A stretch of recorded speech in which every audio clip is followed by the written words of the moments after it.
Hi, welcome to Immunity Mantra Yoga Sutra.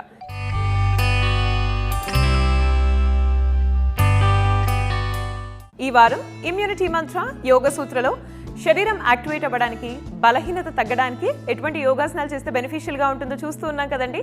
మరి దాంట్లో భాగంగా ఇవాళ ఎపిసోడ్ లో కృష్ణ గారు మనందరికీ ఏ ఆసనం పరిచయం చేయబోతున్నారో చూద్దాం.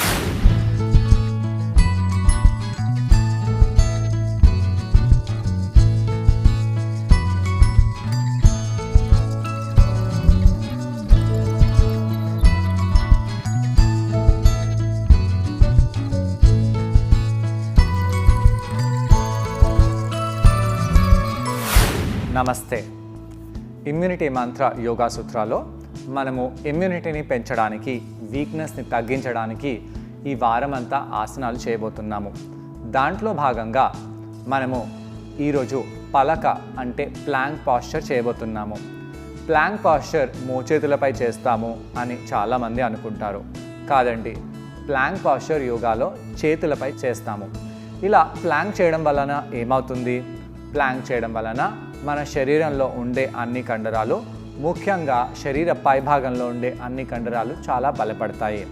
స్ట్రెంగ్త్ పెరగాలంటే, ఎండ్యూరెన్స్ పెరగాలంటే మనము మన శరీరంలో ఉండే బాహ్య కండరాలని బలంగా చేసుకోవాలి. అలా ఆ కండరాలని దృఢంగా బలంగా చేసుకోవాలంటే మనము ఆసనాలని ఎక్కువ సమయం పాటు హోల్డ్ చేయాలి. బాహ్య కండరాలపై బరువు పెడతామో అప్పుడు ఈ బాహ్య కండరాలు దృఢంగా బలంగా తయారవుతాయి. వీక్నెస్ రావడానికి మనము సరిగా ఆహారం తీసుకోకపోవడం కూడా చాలా ఒక పెద్ద కారణము. అయితే అలాంటి వాళ్ళు ఆహారం బాగా తీసుకోవాలంటే వాళ్ళల్లో ఉండే కొన్ని శరీరాలు చూడ్డానికి చాలా కృష్ణంగా కనిపించిన వాళ్ళలో వీక్నెస్ అనేది ఎక్కువగా ఉంటుంది. తొందరగా నీరసం అనేది వాళ్ళకు వచ్చేస్తుంది. అలానే కొంతమంది చాలా వీక్గా కనిపించిన వాళ్ళల్లో స్ట్రెంగ్త్ అనేది ఎక్కువ ఉంటుంది. ఇలా ఎందుకు అవుతుంది? వాళ్ళ యొక్క బాడీ ప్రకారం అలా ఉంది. అలాంటి వాళ్ళు కూడా ఈ యొక్క ఆసనాలను చేసి బాడీలో స్ట్రెంగ్త్ని పెంచుకోవచ్చు, వీక్నెస్ని తగ్గించుకోవచ్చు. వీక్నెస్ తగ్గడము, స్ట్రెంగ్త్ పెరగడము ఈ రెండు ఒకటే. అయితే ఈరోజు మనము పలక పాస్చర్ చేయబోతున్నాము. పలక పాస్చర్లో మనము రెండు చేతులని ఈ విధంగా మ్యాట్పై పెట్టేసి పలక పాస్చర్ చేస్తాము. పలక పాస్చర్ చేసినప్పుడు చాలామంది వ్యక్తులు ఈ యొక్క లోవర్ బ్యాక్ని ఆర్చ్ చేస్తూ ఉంటారు. అలా ఆర్చ్ చేయకుండా ఈ యొక్క పాస్చర్లో ఉండాలి. పలక పాస్చర్ని మీరు ఎంతసేపు చేయాలి అనేది చాలా పెద్ద క్వశ్చన్. పలక పాస్చర్ని మీతో వీలైనంతగా చేయండి. అలా పాస్చర్లో ఉంటూ మళ్ళీ బయటికి వస్తూ మళ్ళీ పాస్చర్లో వెళ్తూ ఉండాలి. ఇప్పుడు ఎలా చేయాలో చూద్దాము. ముందుగా మనము ఈ విధంగా చేతులని మ్యాట్పై పెట్టండి. హస్తాలని వ్యాపించేలాగా మ్యాట్పై పెట్టాలి. చాలామంది ఇలాంటి పాస్చర్స్ చేసేటప్పుడు చేతుల వేళ్ళని ఇలా దగ్గర పెడుతుంటారు. ఇలా దగ్గర పెట్టడం వలన మనకు బలహీనం అనేది పెరుగుతుంది, బలం అనేది పెరగదు. ఇలా చేతులను వ్యాపించి పెట్టడం వలన మన చేతులలో బలం అనేది బాగా పెరుగుతుంది. ఇలా చేతులని వ్యాపించి పెట్టేసి ఈ యొక్క మోచేతులని లోపలి వైపు బెండ్ చేయాలి. ఇలా బెండ్ చేసిన తర్వాత మనము ఇక్కడ నుంచి అధోముఖ శ్వానాసనంలో వెళ్దాము. అధోముఖ శ్వానాసనంలో మన దృష్టి కాళ్ళపై పెట్టేసి ఇక్కడ ఉండాలి. శ్వాసని తీసుకుంటూ శ్వాసని వదిలేస్తూ ఇక్కడ కొంత సమయం పాటు ఉండండి. ఈ విధంగా చేతులని ప్రెస్ చేసి నెమ్మదిగా ఒక కాల్ని వెనకాలకి చేయండి. అలా చేసినప్పుడు కాళ్ళ వేళ్ళని లోపలికి చేసి అలానే రెండో కాల్ని కూడా వెనకాలకి చేయండి. ఇలా పలకలో ఉండాలి. ఇలా పలకలో ఉండడము అందరితో సాధ్యము కాదు. వాళ్ళు ఇలా నడుము ఇలా కిందికి చేస్తూ ఉంటారు. నడుమునికి ఇలా కిందికి చేసినప్పుడు బ్యాక్లో పెయిన్ వస్తుంది. అలా కాకుండా ఈ యొక్క నడుము భాగాన్ని పైకి చేయాలి. ఇలా చేయమన్నామని ఇలా చాలామంది వ్యక్తులు పృష్ఠ భాగాలని పైకి చేస్తూ ఉంటారు. ఇలా చేయకూడదు. పృష్ఠ భాగాలు, భుజాలు ఒకటే లైన్లో వచ్చేలాగా ఇక్కడ ఉండాలి. ఎంత సమయం ఉండాలి? మీతో వీళ్ళంత సమయం ఉండి ఇక్కడి నుంచి ఈ విధంగా అధోముఖ శ్వానాసనంలో వెళ్ళాలి. చాలామంది ఇక్కడ నుంచి ఉండలేకపోతున్నామని ఇలా కింద చేతులు కాళ్ళు పెట్టేస్తుంటారు. ఇలా కింద కాళ్ళు పెట్టే కంటే మీరు అధోముఖ శ్వానాసనంలో వెళ్తే మీ యొక్క ఆ కండరాలు బాగా రిలాక్స్ అవుతాయి. అధోముఖ శ్వానాసనాన్ని మనము ఇక్కడ కౌంటర్ ఆసనంలాగా ఉపయోగించుకోవచ్చు. మళ్ళీ మనము పలకలో వెళ్ళాలి. పలకలో వెళ్ళే ముందు మన హీల్స్ ఇలా పైకి చేసి ఇలా తలని ముందుకు చేయాలి. కనీసం మన తల చేతుల మధ్యలో ఉండేలాగా ఉంటే చాలా మంచిది. ఈ పలక చేసినప్పుడు చాలామంది భుజాలని ఇలా అంటూ ఉంటారు, ఇలా అని పలక చేస్తూ ఉంటారు. ఇది మంచిది కాదండి. భుజాలని ఇలా పైకి అనాలి. ఇక్కడ ఇలా అనడము ప్రోట్రాక్షన్ అంటారు. ఆ యొక్క ప్రోట్రాక్షన్ వీపులో కొద్దిగా లోపటి వైపు వంపు ఉండాలి. వీపులో పై వైపు ఇలా క్యాట్ కౌలో ఉంటుంది కదా, అలా గుండ్రంగా చేయాలి. అలా గుండ్రంగా చేస్తే ఈ యొక్క పలక అనేది చాలా స్ట్రాంగ్గా అవుతుంది. ఈ విధంగా ఉండాలి. పలక చేసినప్పుడు కాళ్ళని దూరంగా పెట్టుకోవచ్చు. ఇలా దూరంగా ఉండడం వలన స్టెబిలిటీ అనేది పెరుగుతుంది. కాళ్ళు దగ్గర పెట్టి కూడా మీరు ప్లాంక్ చేయవచ్చు, కానీ ఈ యొక్క ప్లాంక్ కొద్దిగా కష్టంగా ఉంటుంది. ప్లాంక్ చేసినప్పుడు చేతులపై ఈ యొక్క భుజాలపై వెయిట్ పడుతుంది. అందు గురించి ఇలా అరిచేతులని మనం స్ప్రెడ్ చేసి పెట్టడం వలన ఈ యొక్క పార్ట్ పెయిన్ అవ్వదు. మీరు ఈ యొక్క పార్ట్ పెయిన్ అవ్వకుండా ఉండాలంటే చేతులను దూరం చేయాలి. ఇలా చేతులను దగ్గర పెట్టి మీరు ప్లాంక్ చేస్తే మీ యొక్క వ్రిస్ట్ కూడా పెయిన్ అవుతుంది, హ్యాండ్ కూడా పెయిన్ అవుతుంది. చాలామంది వ్యక్తులు ఇలా మోచేతిని బెండ్ కాకుండా స్ట్రైట్గా పెట్టి పలకని చేస్తుంటారు. ఇలా పెట్టి పలకని చేయడం వలన మనకు చాలా హాని కావచ్చు. హాని ఎక్కడ అవుతుంది? ఈ యొక్క వ్రిస్ట్, ఈ యొక్క మోచేయి, ఈ యొక్క భుజము, ఈ యొక్క జాయింట్స్ పై మన వెయిట్ అంతా పడుతుంది. దాంతో ఈ యొక్క జాయింట్స్ పెయిన్ అనేది వస్తుంది. జాయింట్స్ పై మనము పని చేయటం లేదు, జాయింట్స్ని మనము కేవలం ఉపయోగించుతున్నాము. కండరాలపై మనము పని చేస్తున్నాము. కండరాలపై బలం పడేలాగా చూడాలి. అయితే దాని గురించి ఈ యొక్క మోచేయి, ఈ యొక్క భుజము, ఇంకా ఈ యొక్క వ్రిస్ట్ రిలాక్స్గా ఉండాలి. ఇలా ప్రెస్ చేసి ఇలా మీరు పలక చేయకుండా ఇలా బెండ్ చేసి పలకని చేయండి. ఈ పృష్ఠ భాగాలను లోపలికి అన్నప్పుడు ఈ యొక్క పొట్ట కండరాలు కొద్దిగా లోపలికి వెళ్తాయి. అలా ఉన్న పొట్ట కండరాలని మీరు లోపలికి పీల్చాలి. లోపలికి పీల్చకుండా పొట్టని కింద పారేసినట్టుగా ఉంటే గురుత్వాకర్షక శక్తితో పొట్ట బాగా కిందికి వచ్చి ఈ నడుము భాగం మొత్తం కింద పడిపోయేలాగా అవుతుంది. ఇలా మీరు చేతులను కింద ప్రెస్ చేస్తూ ఈ పృష్ఠ భాగాలని పైకి పెట్టండి. ఈ పృష్ఠ భాగాలని కూడా గట్టిగా స్క్వీజ్ చేయాలి. అలా స్క్వీజ్ చేయడంతో ఈ తొడ ప్రాంతంలో ఉండే కండరాలు, తొడ భాగం అంతా యాక్టివేట్ అవుతుంది. తల నుంచి కాళ్ళ వరకు ప్రతి ఒక్క పార్ట్ ఇక్కడ యాక్టివేట్ అయి ఉండాలి. ముఖ్యంగా ఈ యొక్క తొడ కింది భాగం నుంచి ఈ యొక్క భుజాలు పై భాగం వరకు, ఈ మెడ భాగం వరకు ఉన్న అన్ని కండరాలని యాక్టివేట్ చేసి చేయాలి. ఇలా ఇప్పుడు చూడండి, ఇలా కాదు, ఇలా అని మీరు ఇక్కడ యాక్టివేట్ చేసి ఈ పలకలో ఉండండి. ఈ యొక్క పలకలో మీరు కావాలనుకుంటే తలని మీ చేతుల వేళ్ళ కంటే ఇంకా ముందుకు తీసుకెళ్ళి కాళ్ళ వేళ్ళపై వచ్చి కూడా పలకని చేయవచ్చు. ఈ యొక్క పలక ఇంకా కష్టంగా ఉంటుంది. ఇలా పలకలో ఉన్నప్పుడు ఈ చేతిలో ఉన్న అన్ని కండరాలు, కాళ్ళల్లో, తొడలల్లో, వీపులో ఉన్న అన్ని కండరాలు బాగా దృఢంగా, బలంగా తయారవుతాయి. ఈ యొక్క పలక చేయలేని వాళ్ళు మీరు అధోముఖ శ్వానాసనంలో ఉండడము, పలకలో రావడము, అధోముఖ శ్వానాసనంలో వెళ్ళడము, పలకలో రావడము ఇలా చేస్తూ ఉండాలి. దాంతో కొద్దిగా మీ చేతులు బలంగా, దృఢంగా అయ్యి దాని తర్వాత 5 సెకండ్లు, 10 సెకండ్లు, 20 సెకండ్లు మీరు పలకలో ఉండడము చేస్తూ ఉండాలి. అలా మీరు నిమిషాల పాటు కూడా పలకలో ఉండవచ్చు. చూసారు కదండి, దీన్నే ప్లాంక్ అంటారు, దీన్ని పలక అని కూడా అంటారు. ఇప్పుడు ఈ ప్లాంక్ని ట్రై చేయడానికి నేను కూడా జాయిన్ అవబోతున్నాను. నన్ను కృష్ణ గారిని చూసి ఈ ఆసనాన్ని మీరు కూడా ట్రై చేయండి. నమస్తే.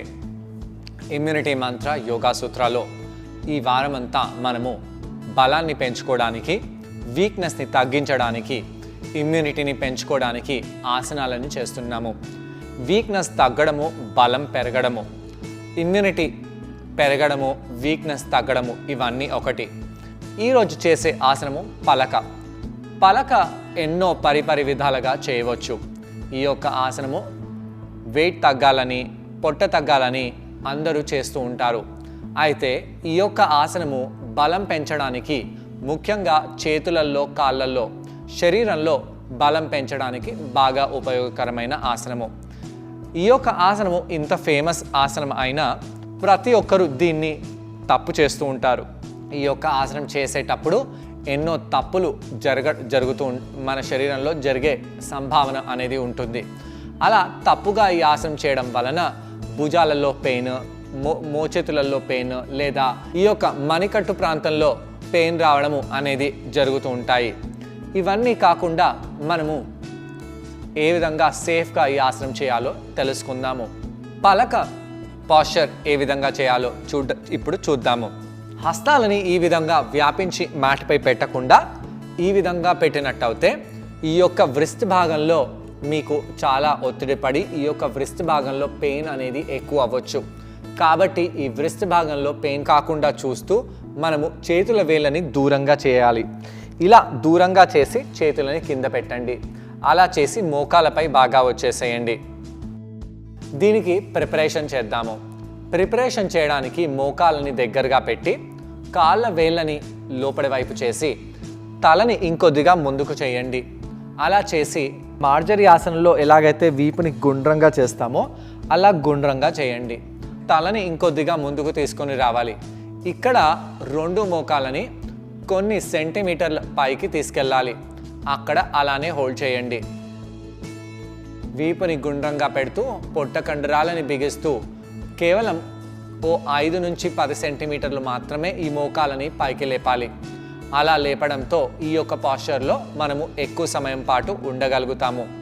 శ్వాస తీసుకుంటూ శ్వాస వదిలేస్తూ ఇక్కడ కొంత సమయం పాటు ఉండి దాని తర్వాత మోకాలని కింద పెట్టేసేయండి. ఈ యొక్క ఆసనాన్ని మనము ప్రిపరేషన్గా తీసుకోవచ్చు. ఈ పలక పాస్చర్ చేసిన తర్వాత రిలాక్సేషన్గా మనము అధోముఖ శ్వానాసనాన్ని తీసుకోవాలి. అధోముఖ శ్వానాసనాన్ని చేయాలి. ఇప్పుడు మనము అధోముఖ శ్వానాసనంలో వెళ్దాము. అధోముఖ శ్వానాసనం నుంచి మనం పలకలో రావడము, పలకలో ఉండి మళ్ళీ అధోముఖ శ్వానాసనంలో వెళ్ళడము చాలా ఈజీగా ఉంటుంది. కాబట్టి ఈ యొక్క ఆసనము మనము ముందు వెనకాల కూడా చేస్తే బాగానే ఉంటుంది. షోల్డర్స్ని రిలాక్స్ చేయండి. హస్తాలని బాగా స్ప్రెడ్ చేసి పెట్టండి. మోచేతులని బెండ్ చేసి పెట్టాలి.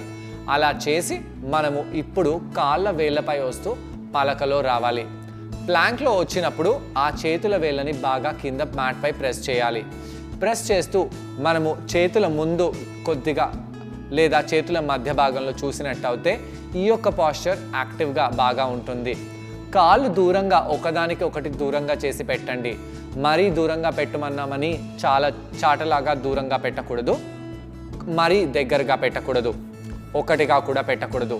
ఈ విధంగా ఆసనం చేసినప్పుడు భుజాలలో వంపు రాకుండా చేతులని బాగా ప్రెస్ చేసి క్యాట్ కవ్లో ఎలాగైతే ఆర్చ్ వీపులో రౌండ్ చేస్తామో అలా వీపులో రౌండ్ చేయాలి.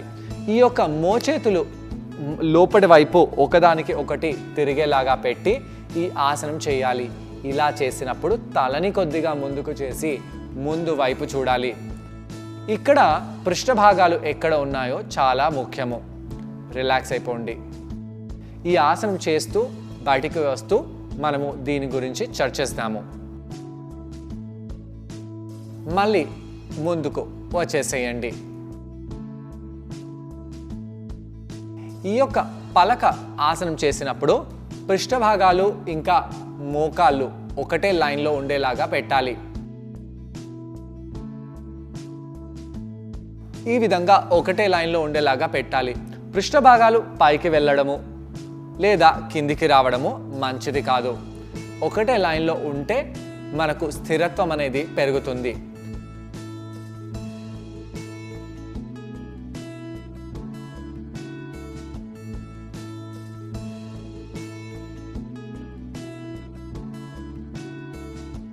పొట్ట భాగంలో ఉండే అన్ని కండరాలని లోపలికి బాగా బిగించి ఈ ఆసనంలో ఉండండి.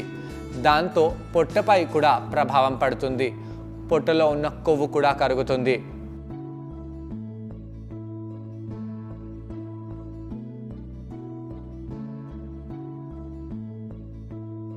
చేతులలో ఎలా అనిపిస్తుందో గమనిస్తూ ఇక్కడి నుంచి అధోముఖ శ్వానాసనంలో వెళ్ళాలి. చేతులలో చాలా స్ట్రాంగ్ ఫీలింగ్ అనిపిస్తుంది. చేతులు బలహీనంగా ఉన్న వాళ్ళకు చాలా కష్టంగా కూడా అనిపిస్తుంది.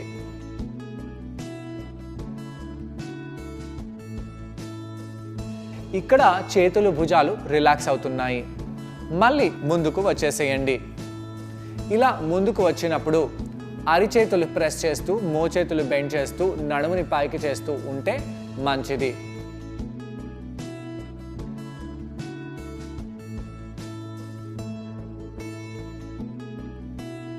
నడుముని ఇంకా పైకి చేయండి, ఇంకా పైకి చేయండి, ఇంకొద్దిగా పైకి చేయండి. నడుముని మనము కిందికి చేసి పలక పాస్చర్ చేసినట్టు అయితే లోవర్ బ్యాక్లో పెయిన్ రావడము కంపల్సరీ. అలా పెయిన్ని తెచ్చుకోకుండా ఈ యొక్క పాస్చర్ని ఈ విధంగా చేయాలి.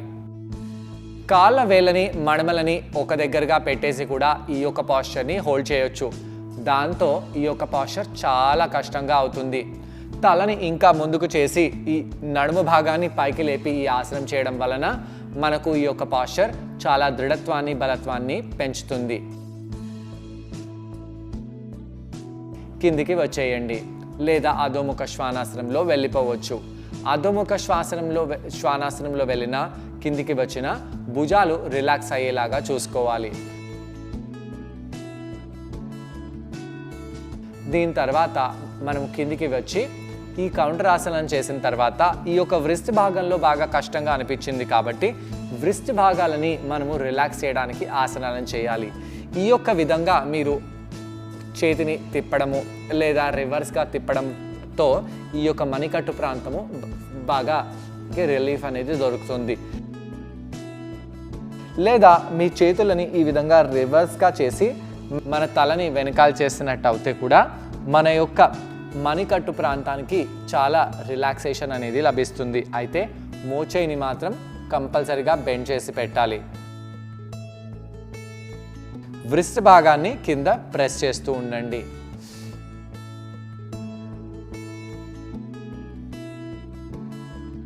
ఈ విధంగా కాకుండా నమస్కారం ఈ విధంగా చేసి కిందికి చేయడము, పైకి చేయడము, కిందికి చేయడము, పైకి చేయడము.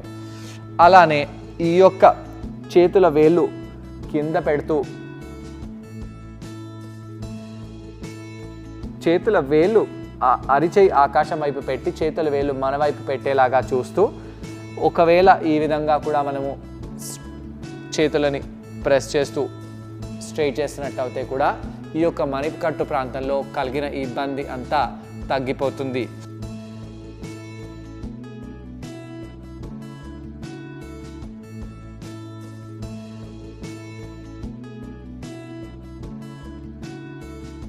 ఈ యొక్క strengthening asanas, wrist strengthening asanas ఆసనం చేసే ముందు తర్వాత కూడా చేసుకోవచ్చు. ఈ ప్లాంక్ని మీరందరూ ట్రై చేశారని నేను అనుకుంటున్నాను. మరి ప్లాంక్ చేయడం వల్ల బాడీకి ఎటువంటి బెనిఫిట్స్ లభిస్తాయి, బాడీ ఎలా యాక్టివేట్ అవుతుందో కృష్ణ గారి మాటల్లో విందాం.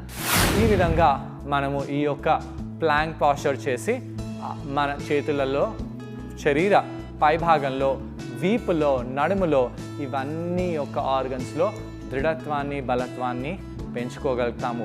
ఈ యొక్క అంగాలలో ఉండే వీక్నెస్ అనేది తగ్గిపోతుంది. వీక్నెస్ తగ్గి స్ట్రెంగ్త్ అనేది పెరుగుతుంది. స్ట్రెంగ్త్తో పాటు ఆకలి కూడా ఈ యొక్క ప్లాంక్ పాస్చర్తో పెరుగుతుంది. ఎందుకు పెరుగుతుంది?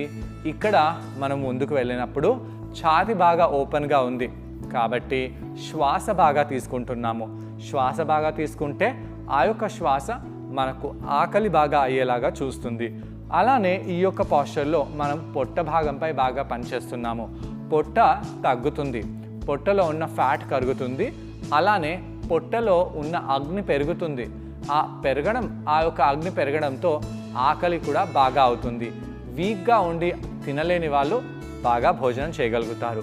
అలానే ఎవరైతే ఫ్యాట్ అక్యుములేషన్ అనేది అయ్యిందో అది వాళ్ళకు తగ్గుతుంది. సో చూసారు కదండి ఇవాళ ఎపిసోడ్లో ప్లాంక్.